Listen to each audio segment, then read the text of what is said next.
블랙홀은 우주에서 가장 수수께끼 같고 불길한 현상 중 하나예요. 별과 행성 전체를 집어삼켜 공간과 시간의 구조를 뒤흔들 수 있죠. 하지만 만약 우리의 고향인 지구가 블랙홀의 사건 지평선에 휘말린다면 어떨까요?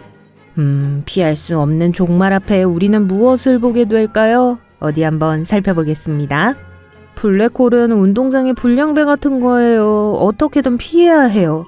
블랙홀은 중력이 너무 강해서 빛은 물론 그 어떤 것도 빠져나갈 수 없는 공간이에요. 탈출 고개사 후딘이랑은 정반대네요. 눈 결정체처럼 모든 블랙홀은 고유해요. 각각의 블랙홀은 질량, 스핀, 전하를 가지고 있어요. 그리고 청바지처럼 다양한 크기로도 존재해요. 몸집이 작고 날씬하고 보통이고 허스키하거나 어쨌든 4가지 크기가 있어요. 가장 작은 블랙홀은 항성 질량 종류예요.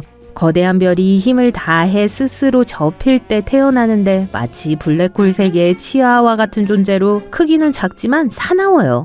배고픈 강아지처럼 주변의 물질을 먹어 치우죠. 그리고 가장 작은 것조차도 우리 태양보다 3배나 더 거대해요.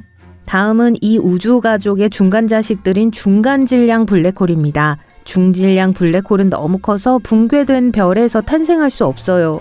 과학자들은 여러 개의 블랙홀이 하나로 합쳐질 때 생성될 수 있다고 믿죠.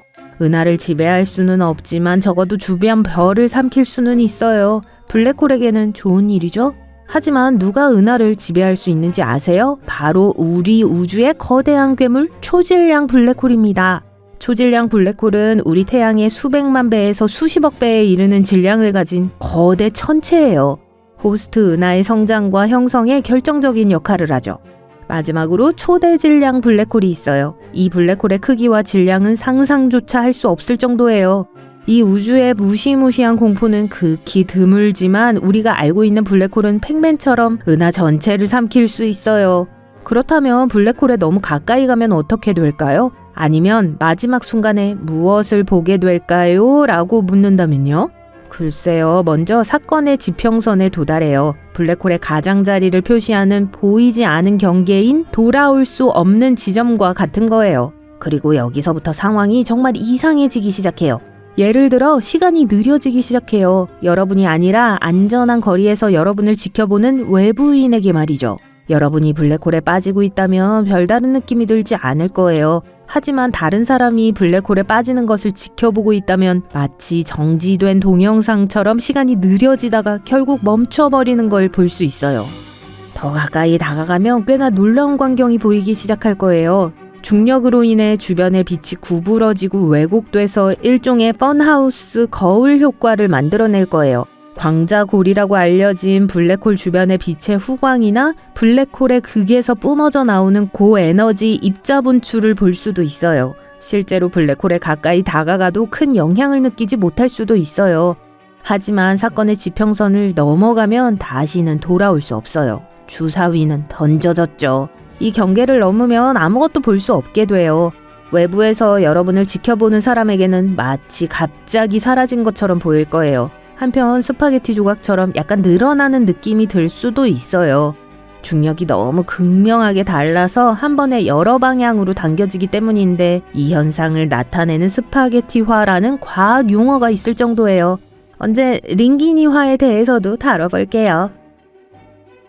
이제 블랙홀 안에 들어왔으니 특이점을 조준하고 있어요. 특이점은 모든 물질이 한 점으로 뭉쳐지는 무한한 밀도의 중심점이에요. 마치 코끼리를 작은 성냥갑에 넣으려는 것과 같아서 모든 것이 가능한 한 작아질 때까지 뭉개져요. 이제 작별 인사를 해야 할 때라는 뜻이겠죠. 이 모든 것이 무섭게 들린다면 블랙홀이 전혀 드물지 않다는 또 다른 재미있는 사실을 알아두세요. 사실 우리 은하수를 포함한 모든 은하의 중심에 하나씩 존재해요. 그렇다면 결국 우리가 블랙홀에 빨려 들어간다는 뜻일까요? 그러면 정확히 어떻게 그런 일이 일어날까요? 어디 봅시다. 블랙홀이 우리 태양계로 접근한다고 상상해 볼게요. 처음에는 멀리 있는 작은 점으로만 보여요. 하지만 점점 더 가까워지면서 중력이 주위를 혼란에 빠뜨리기 시작해요. 행성이 궤도를 벗어나기 시작하고 소행성이 사라지고 해성이 수백만 조각으로 산산조각이 나기 시작합니다. 하지만 진짜 파멸은 아직 오지 않았어요. 머지않아 지구에 도달하겠죠. 먼저 지구의 대기가 블랙홀 쪽으로 끌려가면서 거대한 폭풍우가 일어날 거예요. 그리고 바다에는 거대한 파도가 일고 물 자체가 중력에 의해 왜곡될 거예요. 바닷물이 기지개 켜듯 넓게 펼쳐지는 모습을 상상해보세요. 지구의 자기장은 지구의 핵에서 녹은 철의 움직임에 의해 생성돼요. 하지만 이제 블랙홀의 극심한 조성력이 이 운동을 방해해서 자기장을 약화시키고 왜곡시킬 거예요. 이 모든 것으로 인해 행성의 지각과 멘틀이 떨어져 나가면서 대규모 지진과 화산 폭발이 일어날 거예요. 모든 인프라와 기술이 완전히 파괴되겠죠. 건물, 교량, 도로가 산산조각이 날 거예요. 좋아요. 일시정지 버튼을 눌러보겠습니다. 꽤 끔찍하죠? 네, 하지만 걱정하지 마세요. 여러분은 이 모든 것을 보지도 못할 거예요. 블랙홀의 영향을 훨씬 더 일찍 느꼈을 테니까요. 다시 미래로 돌아와서 우리는 모든 것이 붕괴되기 전에 자기장을 잃게 될 거예요. 그리고 날씨와 기후가 끔찍해지는 데다 극심한 방사선에 노출되기도 하겠죠. 이 감마선과 블랙홀의 열은 지구를 크게 변화시킬 수 있어요. 우리의 모든 아름다운 자연과 작별 인사를 하세요. 적어도 불행은 동행을 좋아해요. 우리만 블랙홀의 영향을 받는 건 아닐 거예요. 아마도 더 나쁘겠죠. 이 괴물이 태양계 전체를 삼킨다면 거의 모든 것을 집어삼킬 거예요. 즉각적인 영향 중 하나는 소행성, 해성 및 기타 모든 천체의 궤도가 파괴되는 거예요. 행성들은 변형되고 늘어나기 시작해서 표면이 녹은 금속처럼 휘어질 거예요. 태양 자체도 영향을 받아 표면이 퍼티 덩어리처럼 뒤틀리게 될 거예요. 네, 그 모든 것이 상상하기조차 무섭습니다. 하지만 이제 숨을 고르고 긴장을 푸세요. 그런 일은 절대 일어나지 않을 테니까요. 이건 밝은 면이잖아요. 기억하시죠?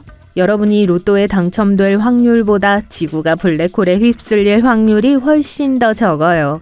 우리 태양계에서 가장 가까운 블랙홀은 가이아 BH1이라고 불려요. 2022년에 과학자들이 발견한 이 블랙홀은 지구에서 약 1600광년 떨어진 우리 은하계에서 발견됐어요. 가이아 BH1은 우리 태양 질량의 약 10배에 달하는 항성 질량 블랙홀이에요. 그 자체로는 그다지 흥미롭지 않지만 이 블랙홀의 발견은 이 우주 괴물의 행동에 대한 귀중한 통찰력을 제공했어요. 하지만 보시다시피 가장 가까운 블랙홀조차도 1000광년 이상 떨어져 있어요. 블랙홀은 매우 느리게 움직이기 때문에 우리 태양계에 위협이 될 정도로 가까이 다가오진 않아요. 은하수 중앙에 블랙홀이 있다고 하지 않았나요? 블랙홀이 결국 우리 은하 전체를 집어삼킬 거라는 뜻 아닌가요? 라고 하실 수도 있어요. 그런 타입이 아니실 수도 있고요. 아무튼 걱정하지 마세요. 정답은 아니오입니다. 우리 은하 중앙에 있는 별은 궁수자리 A스타라고 불려요. 몇 년 전 인터넷을 떠돌던 흐릿한 사진에서 이 블랙홀을 기억하실 거예요. 이 블랙홀은 실제로 매우 거대하며 마치 사랑에 빠진 두 중학생처럼 강한 중력을 가지고 있어요. 하지만 여전히 작은 콩 한쪽에 불과해요. 그래서 가까운 물체에만 영향을 미쳐요. 은하계의 천체들은 모두 너무 크고 너무 빨리 움직여서 블랙홀에 빨려 들어가기 어려워요. 그럼에도 불구하고 블랙홀은 여전히 연구하기에 매력적인 물체입니다. 과학자들은 여전히 블랙홀의 신비를 풀기 위해 노력하고 있어요. 블랙홀은 우리에게 전혀 위험하지 않더라도 우주의 놀라운 힘을 상기시켜주는 존재예요. 이제 초콜릿의 놀라운 힘에 주목해볼까 싶네요.